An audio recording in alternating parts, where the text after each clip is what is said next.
자, 전기차가 점점 대중화가 되고 있고 실제로도 많은 종류의 전기차가 출시가 됐지만 전기차 오너들이 봐도 신기해하고 처음 봤을 때 반응이 와 이쁘다 근데 무슨 차예요? 라고 할 수 있는 차 DS3 크로스백 이텐스입니다.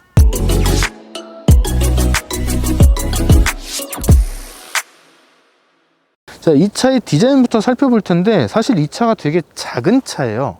차의 길이, 그러니까 전장도 4m가 조금 넘는 4120에 불과하고 차폭도 1700이 조금 넘고 전고라 그러죠. 차 높이도 1500이 살짝 넘는 그런 굉장히 콤팩트한 사이즈의 차다, 이렇게 이야기를 할 수가 있습니다.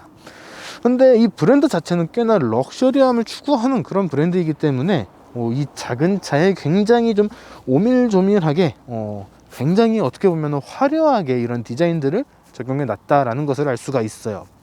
굉장히 여러 가지 요소가 눈에 들어오는데 저는 그 중에서도 이 헤드램프에 대한 이야기를 가장 먼저 하고 싶습니다. 이 헤드램프가 DS 매트릭스 LED 비전이라고 하는 굉장히 좀 이 브랜드만의 독특한 기술이 들어간 헤드램프라고 할 수가 있는데 말씀드린 것처럼 LED 램프가 들어가 있어요. 요 끝에는 3개의 LED 램프가 적용이 되어 있고 요 가운데 부분은 매트릭스 빔이라고 하는 기능이 들어가 있습니다. 지금은 낮이라서 잘 안 보이실 텐데 밤에 보면은 보라색 빛을 내고 있어요. 그래서 굉장히 좀 독특한 존재감을 발휘한다, 이렇게 말씀을 드릴 수 있는데 전방 시야가 굉장히 좋은 편이에요. 이 차가 이 헤드램프에 꽤 많은 신경을 썼구나 라는 점을 알 수가 있는 그런 부분입니다. 근데 이런 기술적인 거 말고도 디자인 자체가 상당히 좀 인상적이에요. 이 차는 이 마른 목골을 굉장히 좋아하는 브랜드입니다. 그래서 이 헤드램프 안쪽에도 그냥 다 마름모예요. 심지어 이 브랜드 로고 자체도 약간 좀 마름모스럽죠. 이런 것들이 굉장히 좀 곳곳에 들어가 있는데 헤드램프 역시 안쪽에다가 이런 마른 목골의 패턴을 쭉 적용을 하면서 굉장히 강렬한 디자인을 만들었다, 이렇게 설명을 드릴 수 있을 것 같습니다. 그리고 헤드램프 아래쪽으로 주간주행등이 자리를 하고 있는데 굉장히 얇으면서도 굉장히 존재감이 강렬하고 차의 전체적인 디자인하고도 잘 어울리는 그런 주간주행등 디자인이 적용이 됐습니다. 그러니까 멀리서 봤을 때 저거는 푸조 혹은 DS 이런 것들을 확실하게 알 수 있는 그런 요소로서 자리를 하고 있는 거죠. 굉장히 존재감이 넘치는 그런 주간주행등 위치를 갖고 있다라는 것을 말씀을 드리고 싶습니다. 그리고 지금 이 차 외장 컬러가 펄 크리스탈이라고 하는 색상이 적용되어 있는데 헤드램프 아래쪽에서 시작을 해서 그릴 전체를 감싸는 이런 은색의 요 포인트가 적용이 되어 있기 때문에 지금 이 색깔이 아닌 다른 색깔을 보실 때는 이 부분에 포인트가 훨씬 더 많이 간다는 것을 아실 수가 있을 거예요. 거기다가 그릴에도 이렇게 쐐기형으로 쭉 들어간 이 패턴들을 통해서 DS라고 하는 브랜드의 디자인 아이덴티티를 좀 확실하게 보여주려고 했다라는 점을 좀 확인을 하실 수 있을 겁니다. 자, 이번에는 옆모습을 한번 살펴볼 수 있도록 하겠습니다. 벌써부터 댓글이 좀 예상이 되는데 기자 양반, 당신 몸이 너무 커서 이 차가 너무 작아 보여 라고 하시는 분들 계실 것 같습니다. 근데 아까 말씀드린 것처럼 이 차의 길이가 4m가 살짝 넘는 굉장히 콤팩트한 차이기 때문에 이렇게 귀여운 외관을 갖고 있다, 이렇게 생각을 해주시면 좋을 것 같아요. 이제 옆모습에서도 몇 가지 포인트가 있기는 한데 저는 가장 먼저 이 도어 핸들 부분을 말씀을 드리고 싶습니다. 이런 식으로 들어간 것들이 이제 여러 모델들이 있죠. 현대차의 넥소라든가 테슬라 모델들이라든가, 그리고 이제 조만간 나오게 될 벤츠 신형 S클래스라든가 이런 여러 모델들에서 이미 적용이 되고 있는 그런 도어 핸들인데 DS 같은 경우에는 이 부분을 플러시 피팅 핸들이라고 불러요. 실제로 정전식 터치라든가 이런 부분은 아니고 겉에서 봤을 때 외관이 굉장히 매끄러운 형태의 외관이 되는 그런 효과와, 그리고 주행을 할 때 공기 저항을 줄여주는 효과를 만들기 위해서 이렇게 안쪽으로 들어가는 형태의 이런 도어 핸들을 장착을 했습니다. 그러니까 정전식은 아니라고 말씀을 드렸는데 그냥 이 부분을 눌러주면은 도어 핸들이 튀어나와요. 이 상태에서 이렇게 당겨주면은 도어를 열 수가 있는 거죠. 차 문은 그러면 어떻게 잠그나요? 라고 물어보실 수도 있는데 그냥 이렇게 쑥 키를 들고 눌러주면은 이렇게 도어가 잠기게 됩니다. 아까 보셨는지 모르겠는데 도어 핸들이 살짝 들어갔다 나오는 그런 모션을 보여줬죠. 도어가 잠기는 그런 모션을 확인을 시켜주기 위해서 그런 모션이 좀 보여주는 것도 특징이라고 할 수가 있고요. 도어를 열 때도 그냥 버튼 한번 눌러주면은 이렇게 도어가 열리는 모습을 확인할 수가 있습니다.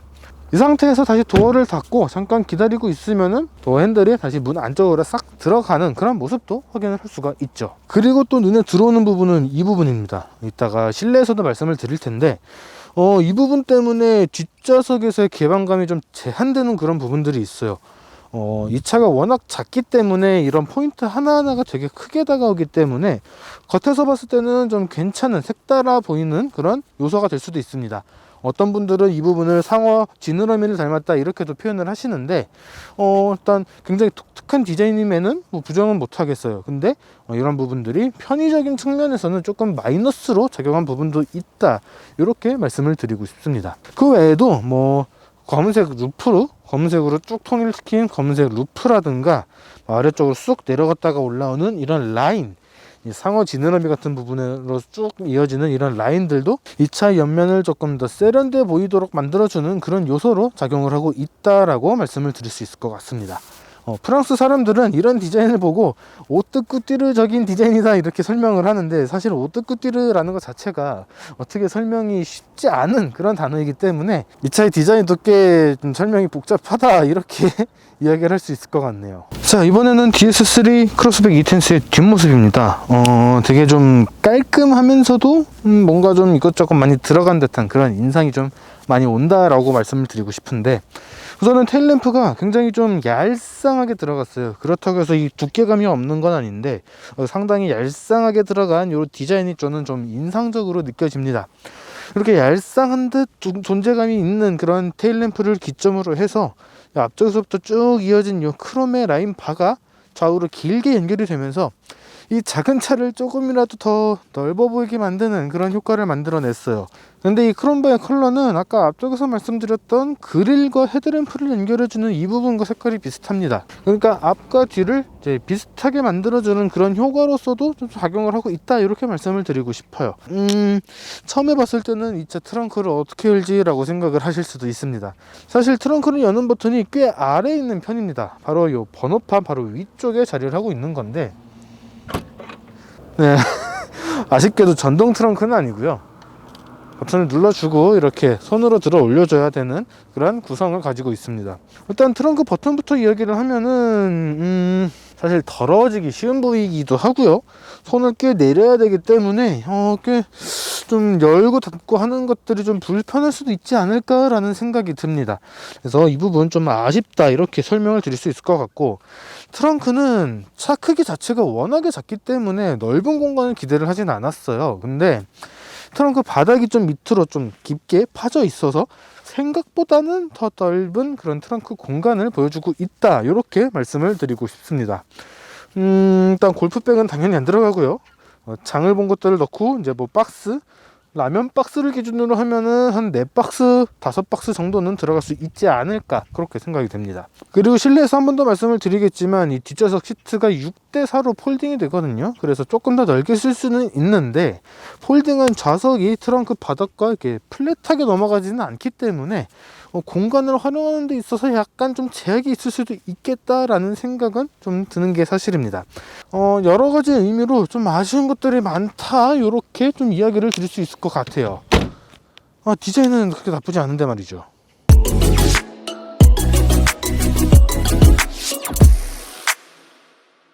자, 일단 실내를 한번 살펴보면은 일단 처음 드는 생각은 하나, 좌우가 좁다입니다. 좌우가 좁다는 생각이 좀 들고요. 두 번째로 드는 생각은 얘네 DS7 시승할 때도 느꼈던 거지만 마름모가 사방팔방에 있어갖고 약간 좀 무섭다라는 느낌이 든다는 점, 이게 두 번째고요. 세 번째는 럭셔리라고 하기에는 너무 푸조와 시트로행의 향기가 많이 난다, 이렇게 좀 설명을 드릴 수 있을 것 같습니다. 자, 일단 첫 번째, 좌우가 좁다.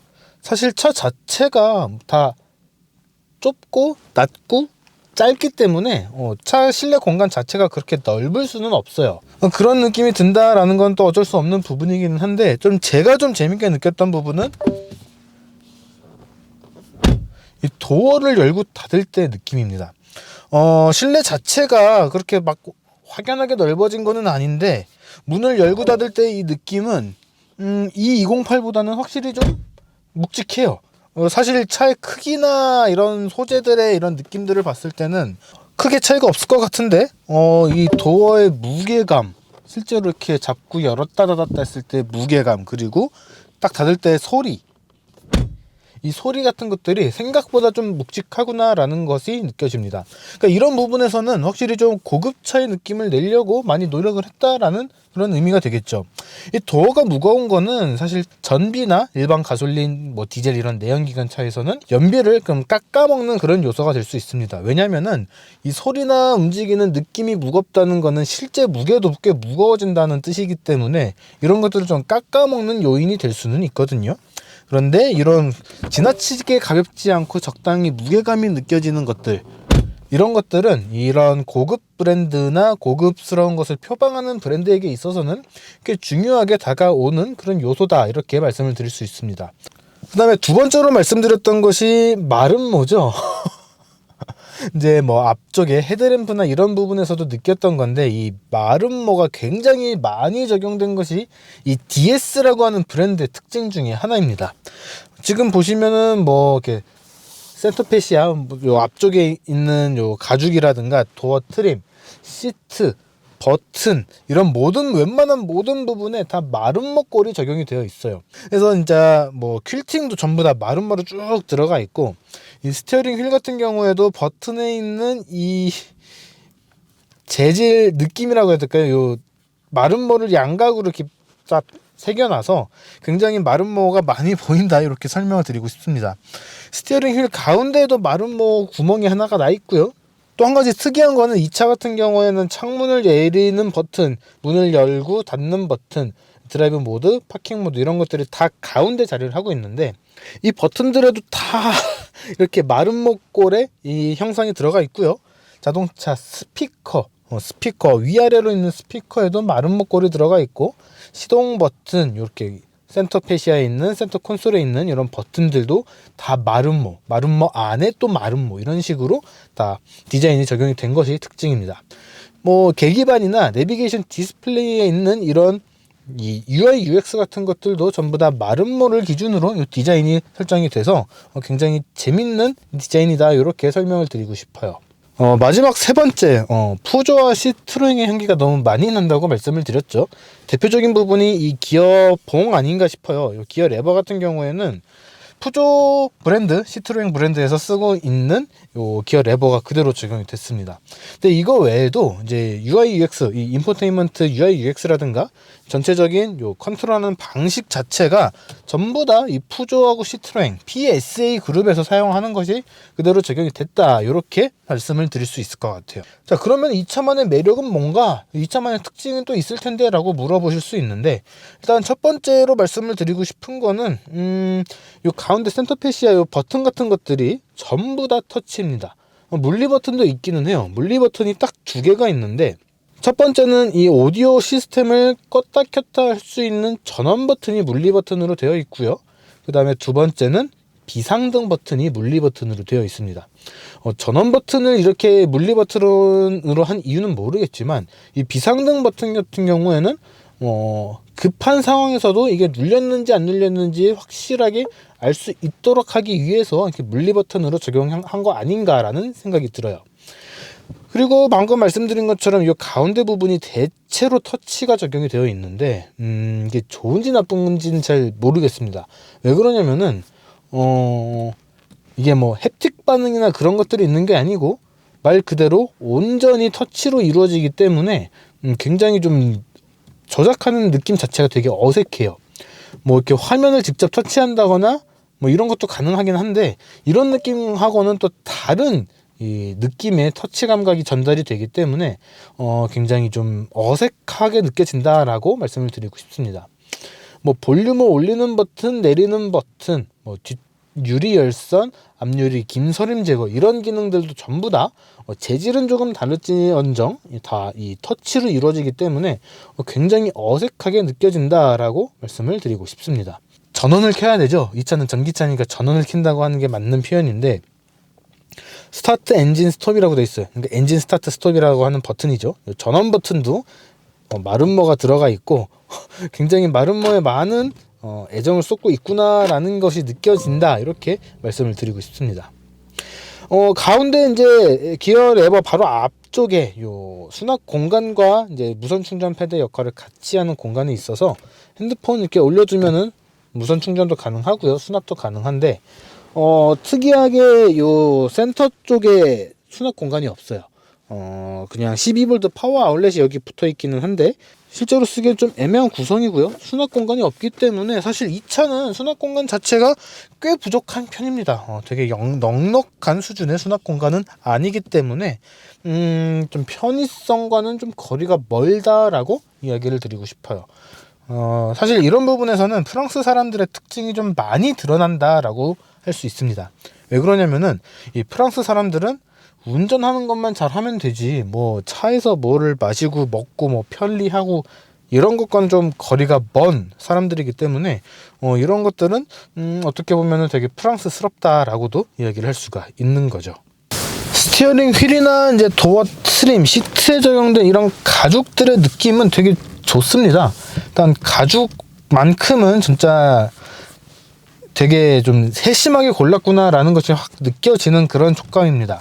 되게 부드러운 가죽이에요. 되게 좋은 가죽을 써서 되게 부드러운 촉감이 느껴지는 것이 요 스티어링 휠의 느낌이고요. 요 림의 두께도 되게 작게 적당하고요. 요 스티어링 휠의 요 둘레 자체도 되게 좀 적당한 사이즈로 들어갔기 때문에 운전하기에는 되게 편안한 그런 스티어링 휠이다, 이렇게 말씀을 드릴 수 있을 것 같아요. 이제 푸조 같은 경우에는 되게 직경이 작은 위아래로 잘린 이 반 D컷 같은 그런 스티어링 휠을 장착을 하는데 그것도 장점이 있지만 일반적으로 많이 사용하는 스티어링 휠의 이 지름이기 때문에 되게 사용하기 편리하다, 이렇게 말씀을 드릴 수 있을 것 같습니다. 우와, 짜짜짜짜짜짜짜, 오. 자, 이번에는 DS3 크로스백 2텐스의 2열입니다.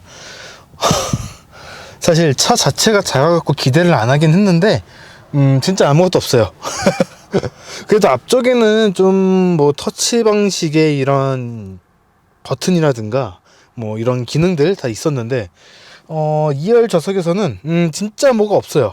등받이도 되게 낮아가지고 헤드레스트가 지금 어깨 위치에 있거든요. 이거를 높여도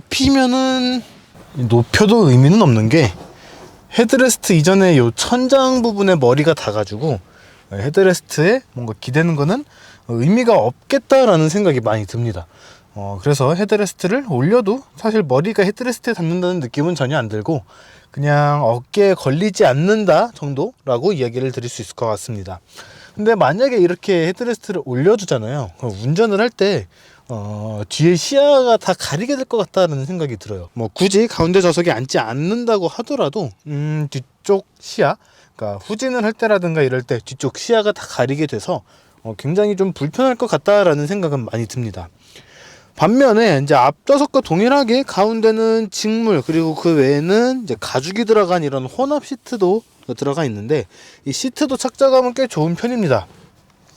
가죽의 질감도 꽤 좋은 편이라서 이렇게 만져봤을 때 촉감 이라는 것들은 굉장히 좋고요. 앉았을 때 착자감도 굉장히 좋습니다. 그래서 시트가 조금 아깝다라는 생각이 들기도 해요. 꽤 좋은 시트, 잘 만든 시트를 적용을 해놨는데 편의 장비가 너무 없어서 아쉬운 마음을 좀 숨기기는 어렵겠네요. 수납 공간 같은 경우에는 차가 워낙에 작다 보니까 가운데 컵홀더는 자리를 하지 않고 있고요. 요 센터 콘솔 뒤쪽에 작은 그물망으로 된 수납 공간, 그리고 앞좌석 뒤에 있는 가죽 포켓, 그 다음에 요 도어 아래쪽에 있는 약간 뭐 생각보다 깊은 요 컵홀더, 그리고 손잡이를 이용한 수납 공간 정도 있다, 이렇게 말씀을 드릴 수 있을 것 같아요. 문을 여는 손잡이는 요 도어 손잡이보다 약간 아래, 앞좌석하고 동일하죠. 요 아래쪽에 자리를 하고 있고요. 위 아래 자리한 요 스피커라든가 시트에 사겨진 이런 퀼팅 같은 것들에서 앞좌석과 동일하게 요 마른 목골 되게 많이 그리고 다양하게 썼다는 점 확인을 할 수가 있습니다.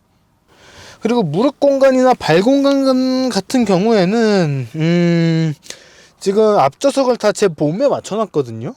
근데 생각보다 여유가 있어요. 이거는 조금 의외라고 생각을 합니다. 차 크기 자체가 워낙 작기 때문에 뭐 무릎 공간하고 발 공간 되게 좁지 않을까라고 생각을 했었거든요.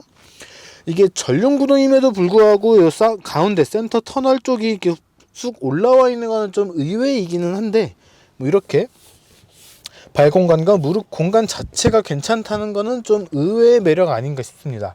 그러니까 이렇게 딱 앉았을 때 머리 공간도 여유가 있어서 머리 뒤쪽이 요 지붕에 닿는다는 것 빼고는 전체적인 공간은 그렇게 나쁘진 않은 것 같아요. 물론 좌우 공간은 앞쪽과 마찬가지로 좀 좁기는 하지만 이 정도라면은 뭐 전체적으로는 나쁘지 않은 그런 탑승 공간이다, 이렇게 말씀을 드릴 수 있을 것 같습니다. 그리고 밖에서 말씀드렸던 것처럼 이 부분이 이제 샥스 핀이죠. 그 상어 지느러미 같은 형태로 올라와 있는 부분인데, 이 부분에 스피커가 들어가서 이 부분을 활용한 거는 좋지만, 이렇게 창문의 인테리어가 이렇게 위로 쑥 올라가면서 시야를 가리기 때문에 탑승자한테 그렇게 좋은 개방감은 보여주지 못한다, 이렇게 좀 설명을 드리고 싶어요. 요거는 안에서 봐도 상당히 좀 아쉬운 부분이다, 이렇게 설명을 드리고 싶습니다. 뒷좌석 폴딩 같은 경우에는 양쪽에 있는 레버를 이렇게 눌러서 접어줄 수가 있고요. 말씀드렸던 것처럼 이렇게 각진 부분이 있기 때문에, 층의 차이가 있기 때문에 공간 활용에 있어서는 약간 제한이 있을 수도 있겠다라는 점 같이 알고 계시면 좋을 것 같습니다.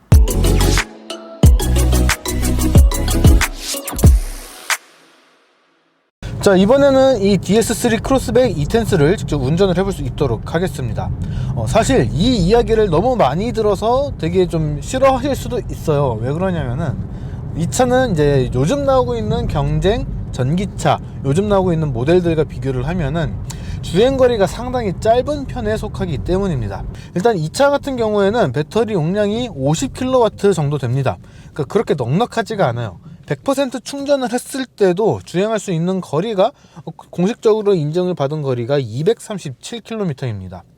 물론 이제 우리나라 환경부 기준이 상당히 빡빡한 편이고, 또 실제로 주행을 했을 때, 고속 주행을 했을 때 등등 이런 주행 환경에 따라서 주행 가는 거리가 더 늘어날 수 있기는 하지만 경쟁 모델들과 비교를 하면은 좀 상당히 짧다라고 이야기를 할 수가 있어요. 근데 이 차 자체가 워낙에 작은 차다 보니까 이 차에 탑재할 수 있는 배터리의 한계, 이런 것들을 고려를 한다면은 뭐 사실 비슷한 급이 몇 개 있죠. 얼마 전에 저희도 리뷰를 했던 E208도 그렇게 넉넉한 주행거리는 아니었지만, 뭐 르노 조에도 그렇게 넉넉한 주행거리는 아니에요. 그러니까 우리가 이제 일반적으로 생각을 하는 전기차 아무리 그래도 몇 킬로 이상은 가야 돼 라고 하는 기준이 이 DS3 E-Tense나 이제 푸조 E208, 르노 조에와 같은 차들한테 고스란히 똑같이 적용을 하기에는 좀 다소 무리가 있다, 이런 이야기인 거죠. 사실 우리도 경차나 좀 작은 차들 이런 것들을 이야기를 할 때 연비나 주행 가는 거리나 연료 탱크의 용량의 한계, 이런 것들 때문에 뭐 멀리 못 가는 그런 차들이 있잖아요. 진짜 연비 좋은 차가 따로 있듯이 이런 이 DS3 E-Tense라든가 푸조 E208, 르노 조에 같은 차들은 이 주행거리가 조금 짧은 것의 기준을 좀 다시 잡아야 되지 않을까라고 생각이 듭니다. 자, 뭐 주행거리는 뭐 그렇다 치더라도 이 차의 주행 성능이 좀 더 중요하겠죠. 무엇보다 이 DS라고 하는 브랜드는 전기차 레이스인 이 전기차 포뮬러 2에서 굉장히 좋은 성적을 내고 있는 그런 제조사이기 때문에 이 차의 성능 또한 상당히 기대가 되는 것이 사실입니다. 뭐 실제로 이 제조사에서 발표를 하는 이런 홍보 자료들을 보면은 포뮬러 2에서 이 만나볼 수 있는 기술들을 양산차에다가 그대로 적용을 했다, 이렇게 강조를 하고 있습니다. DS뿐만이 아니고요, 여러 제조사들, 모터스포츠에서 꽤 좋은 성적을 내고 있는 이런 제조사들이 다 같이 이제 공통적으로 하는 이야기이기도 합니다. 그리고 실제로 모터스포츠에서 이 사용한 기술들은 실제 양산차로 적용을 하기 위해서 이 모터스포츠에 참가하는 경우가 굉장히 많기도 하죠. 그래서 이 차의 성능이 어떤데 라고 하면은 사실 전기차들은 이 전기 모터라고 하는 이 구동계의 특성상 엑셀레이터를 밟자마자 최대 토크가 발휘될 수 있는 그런 구조를 가지고 있습니다. 그래서 이 차 역시 최대 토크를 발휘하지 않을까 그렇게 생각이 되는데, 일단 이 차는 최고 출력 136마력, 최대 토크 약 26.5kg 포스미터를 발휘를 합니다. 이게 26.5kg 포스미터라는 게 뭐 그렇게 높은 수치가 아닌 것 같다라고 생각을 하실 수도 있는데, 이런 좀 컴팩트한 사이즈의 대중적인 양산차에서 비교를 하면은 그렇게까지 약한 수치는 아니거든요. 그럼에도 불구하고 이 차는 처음에 가속을 할 때 엄청나게 톡 튀어나간다라는 느낌은 잘 받을 수 없습니다. 보통의 전기차들이 초반부터 이 토크, 최대로 발휘되는 토크 때문에 휠스핀이 발생을 한다거나 뭐 이런 경우가 있거든요. 뭐 이 차도 뭐 의도적으로 그렇게 하면은 그런 현상을 일으킬 수는 있겠죠. 근데 일단 기본적으로는 그렇게까지 과격하게 튀어나가는 차는 아니다라고 말씀을 드리고 싶습니다. 그렇다고 해서 가속 성능이 뭐 엄청나게 떨어지느냐라고 하면은 또 그렇지도 않아요. 뭐 어느 정도 기본적인 수준은 해주는데, 일단 최고 속력은 시속 150km에서 제한이 되고요. 이렇게 가속을 했을 때 요 힘이 떨어지는 느낌은 한 시속 90km, 100km가 넘어가면서부터 조금씩 힘이 떨어지는 느낌이 들어옵니다. 이거는 이제 전기차 역시 이제 일반적인 내연기관과 마찬가지로 어느 정도 한계점이 있기 때문인데, 이 전기 모터는 열에 더 약하니까 이런 좀 한계점이 좀 빨리 오는 편이거든요. 근데 이 전기 모터는 열에 좀 약한 편이다 보니까 이런 한계도 좀 빨리 오고, 속도가 높아질수록, 그리고 고속 주행을 계속 이어갈수록 이런 한계들이 좀 오기 마련이거든요. 그런데 이 DS3 크로스백 이텐스는 이런 한계점이 좀 낮게, 좀 일찍 온다라고 이야기를 드릴 수 있을 것 같습니다. 이 핸들링하는 느낌은 사실 좀 의외였어요. 이 차가 그래도 프리미엄한 거, 럭셔리한 거를 표방하고 있는 브랜드이기 때문에 좀 묵직한 그런 느낌이 나지 않을까라고 기대를 했었거든요. 근데 막상 이렇게 운전을 해보니까 핸들링의 느낌은 되게 가벼워요. 그래서 엄청나게 럭셔리한 브랜드를 탄다, 럭셔리한 전기차를 탄다, 이런 느낌보다는 굉장히 콤팩트한 대중적인 전기차를 타는 느낌이다 라는 생각이 많이 듭니다. 그래서 이거는 운전을 좀 좋아하시는 분들이 타면은 좀 반가워 하실 수도 있어요. 이 핸들링을 하는 맛은 좀 색다르게 다가오기 때문에 이 핸들링 하는 맛은 괜찮지만, 뭐 좀 묵직한 핸들링 느낌, 럭셔리한 고급차를 타는 느낌을 원하셨던 분들께는 이런 느낌이 좀 가볍게 느껴질 수도 있겠다라는 생각이 듭니다. 서스펜션의 느낌은 이게 좀 확실히 좀 럭셔리한 것보다는 컴팩트하고 운전의 재미를 느낄 수 있는 그런 성향으로 맞춘 거 아닌가라는 생각이 듭니다. 충격이 이렇게 들어오는 것이나 이런 것을 다시 내보내는 것이나, 이런 충격을 받고 내밀어내고 이런 것들이 조금 좀 영한 느낌이라고 해야 될까요? 좋게 표현하면 영한 느낌이고 스포티한 느낌인데, 나쁘게 말하면은 통통 치는 듯한 이런 느낌이 좀 전달이 됩니다. 그래서 좀 편한가라고 하면은 편안함의 범주는 아닌 것 같고요. 재밌게 탈 수 있는 성향의 이런 서스펜션 세팅, 그리고 핸들링 세팅이다, 이렇게 이야기를 할 수 있을 것 같습니다.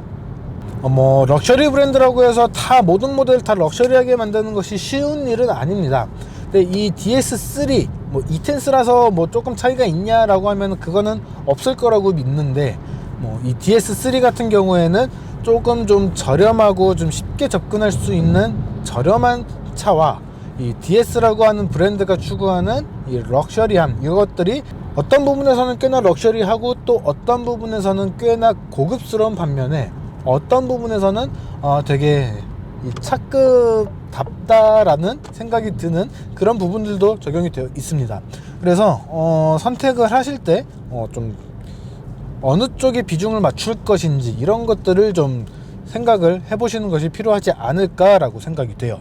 일단 뭐 주행거리도 좀 짧은 편이고, 차 사이즈의 한계 때문에 수납할 수 있는 공간도 그렇게 넓은 거는 아니고, 이건 좀 아쉬운 점이지만 프랑스 브랜드 특유의 요 감성이 좀 묻어 있어 가지고 수납 공간, 운전석 쪽 1열 수납 공간도 상당히 적은 편이라는 거는 좀 아까운 부분이고, 도대체 뭘 말하고 싶은 건지 모르겠는 이 오뜨쿠 띠르적인 디자인을 좀 즐기면서 독특한 맛을 즐기고 싶다 하시는 분들이 계신다면은 이 DS3 크로스백 이텐스 뭐 그렇게 나쁜 선택지는 아닐 거라고 생각이 됩니다.